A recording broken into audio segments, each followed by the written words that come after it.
Deus por nós estarmos mais uma vez aqui. Hoje é 15 de julho, hoje é a 45ª noite que nós estamos aqui nesta campanha de oração.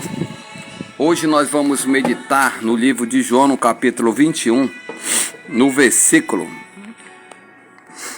Ontem nós paramos aqui nesse texto quando Jesus ele faz um face a face com Pedro.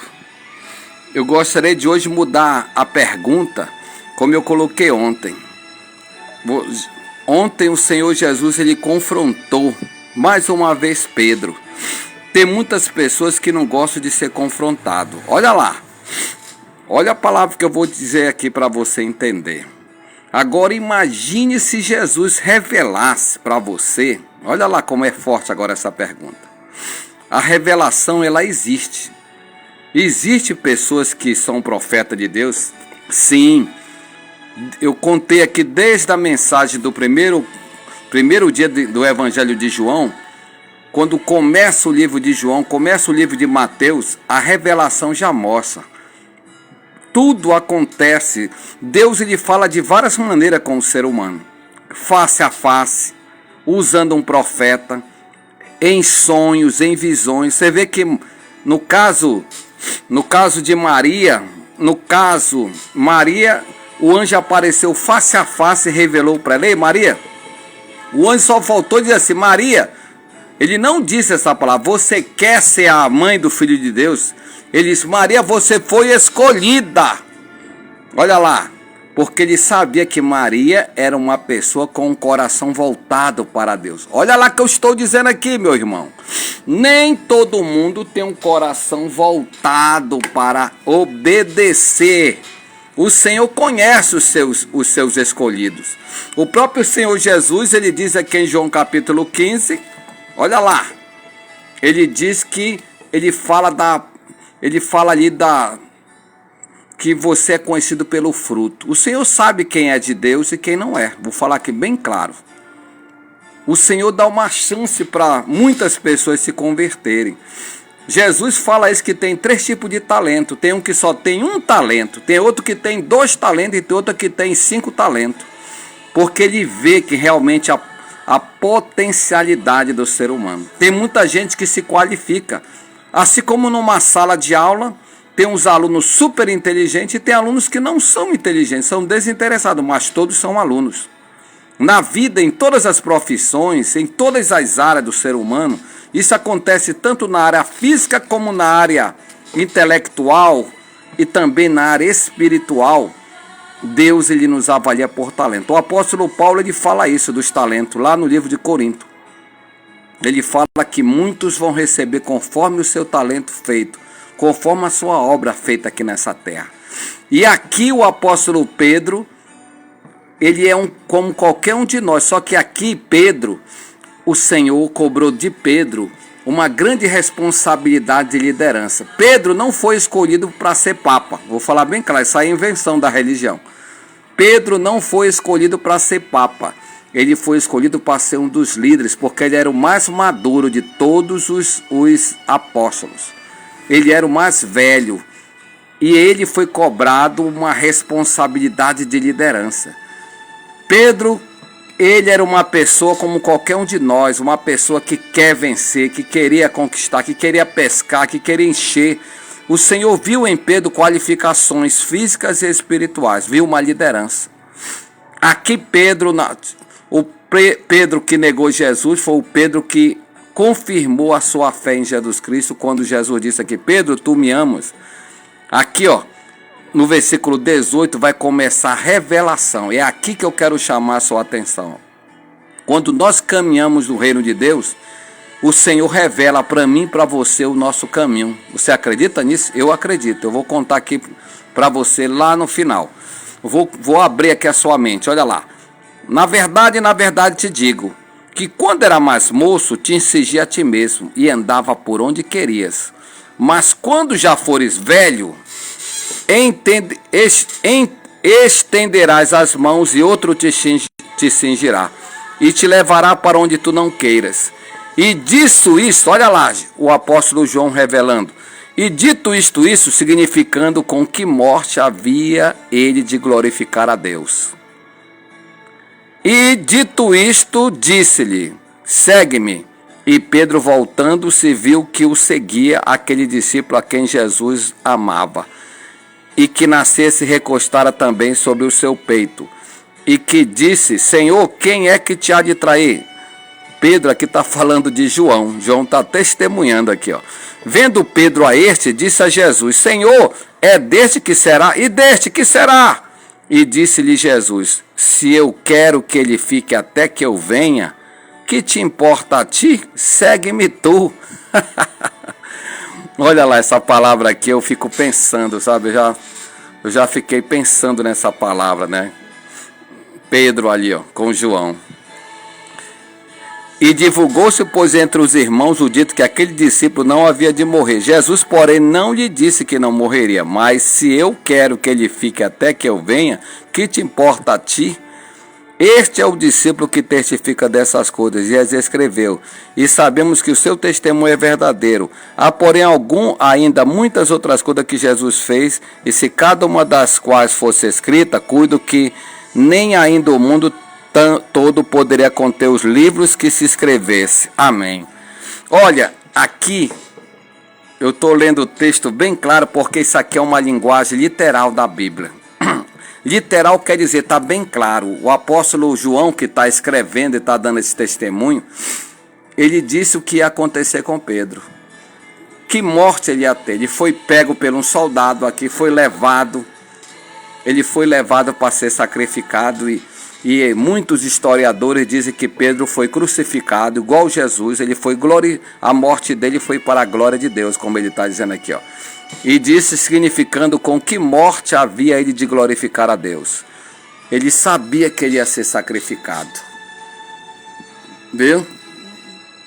Tanto que ele usa a palavra para onde tu não queiras. Quando você resolve seguir Jesus, existem situações na sua vida em que você vai ter que ser abnegado. Abnegação quer dizer negar 2 vezes. Viu? Servir a Deus é fazer coisas que ninguém vai fazer por você. Abnegado. A revelação é uma coisa maravilhosa. Tem pessoas que foram usadas por Deus e Deus disse para ele, ei, você não tem 10 anos de vida. A sua missão aqui nessa igreja é fazer um grande ministério de discipulado, crescer essa igreja e passar. Eu conheci um pastor que aconteceu isso. Ele sempre foi auxiliar do pastor. Ele nunca foi um pastor titular. Ele só era o pastor vice, pastor auxiliar da igreja. Porque ele tinha um trabalho. E Deus queria que ele fosse pastor. E um dia um profeta se levantou na igreja e disse, olha, o Senhor te disse para você deixar o seu emprego, que eu quero te usar no ministério muito grande. Eu quero que você negue o seu trabalho, saia do mundo e sirva só ao Senhor. Eu tenho uma grande obra para fazer na tua mão. E ele disse diante de toda a congregação, eu não aceito, Senhor. Eu quero continuar minha vidinha aqui. Eu quero continuar trabalhando, eu não quero ser pastor titular, não quero deixar meu trabalho secular, que eu estudei para isso. E eu digo não quero que o Senhor me perdoe, mas eu vou continuar. Porque hoje, olha lá, essa palavra aqui que é muito forte. Ele disse assim, eu sou o esteio da minha casa, eu que sustento a minha mulher e meus 3 filhos. E eu sei que se eu não trabalhar, eu não vou sustentar, e a igreja não vai sustentar. Olha lá, a igreja não vai sustentar a minha família. E o Senhor disse assim pela boca do profeta, quem disse que é você que está sustentando a sua família?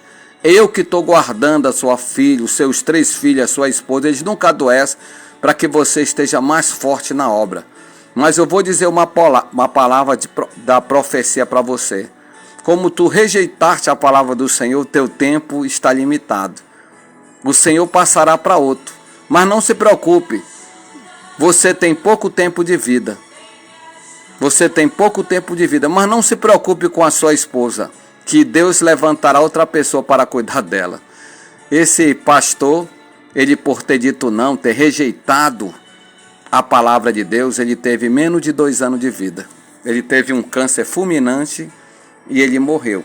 E para se cumprir a palavra aqui, ó, outra pessoa da mesma denominação casou com a esposa dele e assumiu os 3 filhos dele.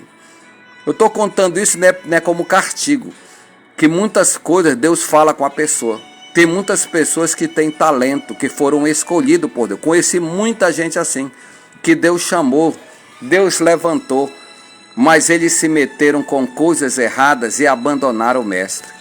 Eu falei ontem que Pedro, antes de ser provado por Jesus, Jesus perguntou 3 vezes para Pedro: Pedro, tu me ama? Você está disposto a sacrificar? Pedro teve que não casar mais, segundo os historiadores, assim como muitos apóstolos, eles não casaram para eles poderem trabalhar na obra. Tem muitas igrejas aí que tem muitos ministérios que o pastor aí, ele nem casa, porque eles querem ser pastores, só ele e a esposa dele. Eu não sou contra não, que cada um faz o que está no seu coração. Tem igreja aí que eles querem que o pastor seja só ele e a esposa, para eles poderem pregar em todo o Brasil. Eles são pastores itinerantes. Então tem muitos pastores assim. Eu conheci um dia desse, no ano passado, um pastor de 27 anos, bem novinho. Quando eu olhei para ele, eu me lembrei que quando Deus me chamou bem novinho. E eu olhei para aquele rapaz novo e o Senhor disse: está vendo, esse rapaz era igual a você quando eu te chamei. Eu entrei no ministério com 28 anos, 27, 28 anos, e eu me coloquei na posição daquele rapaz novo, mas ele não negou, assim como eu não neguei o meu chamado, e até hoje eu continuo minha caminhada ministerial. Eu costumo dizer que Deus chama todos os homens, todas as mulheres.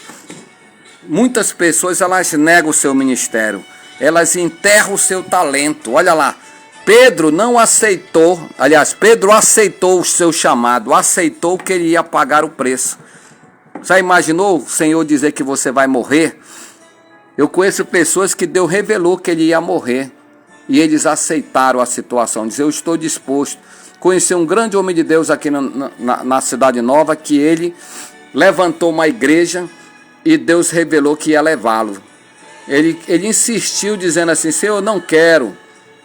E ele levantou aquela igreja e a esposa dele que ficou no lugar dele, dirigindo a igreja. Ele pegou um câncer e ele não conseguiu sobreviver. Então tem muita gente que Deus revela. Você que é pastor aí, será que Deus já falou contigo há tanto tempo? Deus já falou comigo na minha trajetória, toda a minha caminhada, eu tive revelações sobrenaturais. E eu digo aqui para você, Jesus revelou para Pedro o que ia acontecer com Pedro. E Pedro foi até o fim. Ele morreu como o Senhor Jesus falou. E o apóstolo João aqui, Deus revelou para ele que ele seria o último. Ele foi o último dos apóstolos. Morreu com 90, quase 100 anos, na ilha de Patmos. Ele escreveu lá na ilha de Patmos o Apocalipse, o livro da revelação. Ele foi o último. E eles aprenderam a escrever o que você está vendo aqui, os escritos do apóstolo João. O livro de João, para você ter uma ideia, como ele termina aqui a apresentação, mas nós vamos continuar, por causa do tempo aqui. Mas eu costumo dizer que todos eles escreveram, tanto que lá, aqui na sua Bíblia, tem 1 Pedro e 2 Pedro. A igreja, só para você ter uma ideia, quantos anos tinha Pedro nesse momento em que Jesus falou isso? Ele tinha aproximadamente uns 33 anos. Ele tinha da idade de Jesus. Você sabe com quantos anos morreu o apóstolo Pedro? Com aproximadamente 65 anos a 70 anos.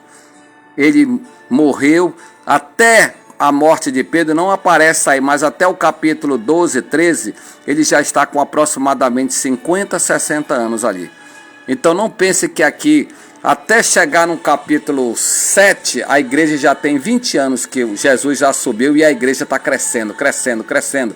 E a igreja foi crescendo e chegou até nós. Graças a quem? A abnegação desses homens e mulheres de Deus. Eles não negaram a fé. Por isso que eu estou dizendo aqui para você. Eu coloquei uma frase ontem, falei essa semana, para você não negar a sua fé, porque a sua fé vai ser provada. Eu quero dizer bem claro, meu amigo. Existem situações na vida que a nossa fé vai ser provada. Para mim estar hoje pregando aqui para você nessa noite, eu passei por muitas provas, eu nunca deixei de pregar. Eu disse: Senhor, Nunca vou deixar de pregar. Não é porque eu não sou pastor de igreja mais que eu vou deixar de pregar. Eu vou continuar pregando o evangelho do reino até o dia em que o Senhor me chamar. No dia que eu não pregar mais aqui, é porque o Senhor já me levou. Se a minha esposa, se alguém não disser, olha, não vai ter mais mensagem porque o missionário morreu. Então você já sabe. No dia que eu não passar mais mensagem é porque eu já morri. Eu não estou mais aqui com vocês. Então já estou dizendo aqui, ó, eu fiz um voto quando eu aceitei Jesus em 1981 de ser um pregador do evangelho. Não estou preocupado eu ser apóstolo, bispo. Eu sempre quis ser um discípulo, um pregador. Eu sou um obreiro. Eu sou um pregador do evangelho. Os apóstolos, eles tiveram essa referência. Eles foram chamados para ser apóstolos, para serem cabeça, para serem líderes. Hoje muita gente não quer ser líder. Hoje muita gente quer ser ficar só numa boa. O apóstolo João, todos eles pagaram um preço muito grande para que nós estejamos hoje aqui meditando na palavra. Só para você ter uma ideia, a obra de Deus requer abnegação. Os discípulos, eles foram abnegados, eles resolveram pagar o preço. A palavra de Deus está aqui, ó. Aqui está o livro da oração, nós vamos já fazer a oração. E eu já estou dizendo para você nessa noite aqui nesse lugar. É preciso a gente ir até o fim. Amanhã eu vou continuar essa mensagem. Devido ao tempo, nós já estamos estourando aqui os 15 minutos que a mensagem vai para a internet. E eu estou dizendo para você nessa noite. Deus tem um plano na sua vida. Quero que você diga para uma pessoa essa frase. Diga, pode dizer que eu que falei. O missionário falou que Deus tem um plano na minha vida. Quando eu aceitei Jesus, um profeta tocou em mim e disse assim, ei, José, ele disse, Deus tem um plano na sua vida, você acredita? Eu disse, eu creio que Deus me chamou porque Deus tem um propósito na minha vida. E eu vou entrar nesse processo de crescimento, eu vou seguir Jesus até o fim. Então eu acredito que tudo na nossa vida é assim. Deus me colocou numa posição de servo, eu vou continuar servindo ao Senhor com alegria até o dia em que o Senhor me chamar para a sua glória. É o momento da oração. Diga comigo, Senhor, eu estou aqui. Diga, Jesus, eu estou aqui. Pode dizer, vou começar nos apresentando. Deus Todo-Poderoso, estamos aqui tocando no livro da oração, que está o nome de muitas pessoas que eu estou intercedendo, que o Senhor toque nessa criatura. Que o Senhor olhe para essa mulher, para esse jovem, para essa pessoa que está orando conosco. Olha para esta casa, para essa família. Olha, Senhor, para a vida do teu servo, da tua serva que está passando uma luta, uma guerra, uma batalha. Muitas vezes a gente não entende por que nós temos que passar por isso, por tantas tribulações, por tanto sofrimento. Mas muitas vezes é o Senhor nos aprimorando, é o Senhor nos aperfeiçoando, é o Senhor nos dando força, maturidade para que a gente possa crescer. A vida é um aprendizado constante, a vida é uma trajetória de ladeira, de subida, nós estamos subindo junto ao céu. Muitas pessoas aqui provarão a morte, muitos não chegarão. Por isso que nós estamos nos apresentando para subir esta montanha que é a salvação. Nós precisamos subir cada dia mais na presença do nosso Deus. E é por isso que eu estou aqui nesta hora, meu Pai, apresentando cada homem, cada mulher. Eu sei que o Senhor vai revelar para ele, para ela o seu futuro. O Senhor vai mostrar para ele, para ela, até o seu fim. O Salmo 90, Moisés, quando ele escreve o Salmo 90, ele diz, ensina-me, Senhor, a contar os meus dias, para que alcance o coração sábio. Ele disse, dai-me, Senhor, dai-me para me ver o meu fim. Ele se interessava pelo tempo da vida dele na terra. Por isso que o Salmo 90 fala do tempo. E nós temos que saber dirigir o tempo da nossa vida. O apóstolo Pedro foi advertido, foi mostrado até a morte como seria. E ele se preparou. Que nós possamos nos preparar, meu Pai. Ainda que a gente passe pela prova, pela luta, pela doença. A tua palavra diz aqui no livro de Romanos, no último capítulo, dos últimos versículos de Romanos, capítulo 8, que diz que nada pode nos separar do amor de Deus que está em Cristo Jesus, o Senhor. Se Deus é por nós, quem será contra nós? Ajuda esse homem, ajuda esta mulher agora nesta hora, ajuda essa criatura, meu Pai, que está chorando. Muitas vezes nós não conseguimos consolar ninguém, porque é somente o Espírito Santo que é o consolador. Somente o Senhor sabe que essa pessoa está passando uma luta com a sua família, com o seu filho, com a sua filha. Essa pessoa está passando por uma doença que ainda não contou para ninguém. Essa pessoa está passando por um deserto, não consegue pedir ajuda de ninguém. Tem muita pessoa passando necessidade. Tem muitas pessoas vivendo um deserto, um sofrimento sem fim. Tem muitas pessoas que não dormem à noite, sofrem com a doença, sofrem com a solidão, sofrem com as suas batalhas espirituais, Senhor. Eu te peço, olha para essa criatura, assim como o Senhor olhou para Pedro. O Senhor viu quando Pedro te negou e sofreu, ele viveu uma angústia da autonegação, da negação, do sofrimento, de sofrer sozinho. Mas o Senhor tinha um plano na vida deles. Se hoje nós estamos aqui, nós somos frutos de oração, fruto de homens que foram abnegados, como Pedro e tantos apóstolos, e tantas pessoas que fizeram o Evangelho chegar até nós. E nós podemos te agradecer pelo Evangelho que está agora aqui, que essa mulher está recebendo esta palavra da bênção. Eu declaro a oração da prece poderosa, no poder e autoridade do poderoso nome de nosso Senhor e Salvador Jesus Cristo.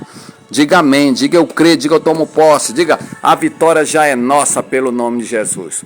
Nós vamos continuar orando por você. Deus não desistiu de você. Amanhã vamos continuar nesta fé. Fique na paz. Deus já está com você. Vamos orar, vamos continuar orando. Até amanhã, se o Senhor nos permitir, na 46ª noite na sala de oração, face a face com Deus. Fique na paz.